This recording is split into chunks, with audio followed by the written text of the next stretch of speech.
So I wanted to make a video on how to install these rails for the Cisco C220 and C240 M4 series servers.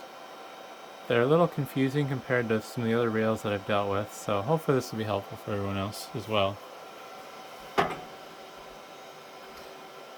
And the first thing you'll need to do is you'll take this little green piece here and point it the direction the arrow is going, which is a little tricky. There we go. And what that does is that pushes back this little metal tab that butts up against the back of the server rail to hold the rails in place. When you put these over the server rail, you need to be mindful to get this metal tab behind the rail, otherwise you won't be able to attach these.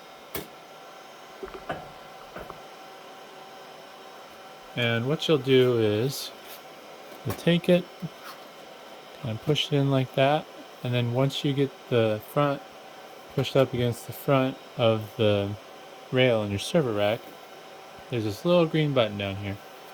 And you want to make sure to keep your fingers out of the way, because when you push it, this metal backing plate will slam forward because it's spring-loaded.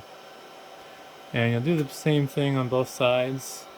These rails are universal, so they'll work on either left or right. You just got to be mindful of where it's labeled front. So whichever side of the rack you want the front of your server to be on, obviously you'll position that towards the front.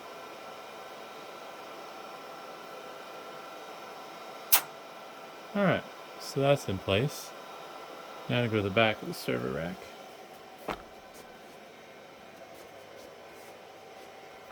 Hopefully I can fit my tripod back here.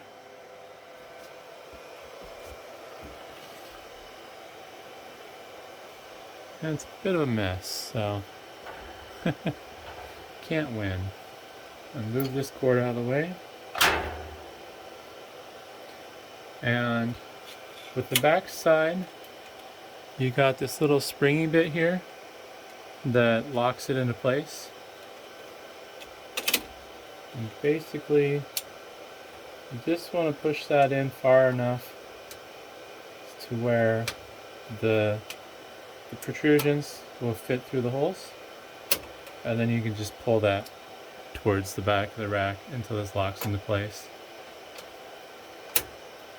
And then to remove it, it's just the opposite of the steps there, and then on the front end you'll push that green tab in until it releases the back tab that locks it into the rail. So hopefully that's helpful. Obviously the next part's sliding the server in, but I would assume that most people know how to slide those into the rails, so that should be no big deal there. Thanks for watching.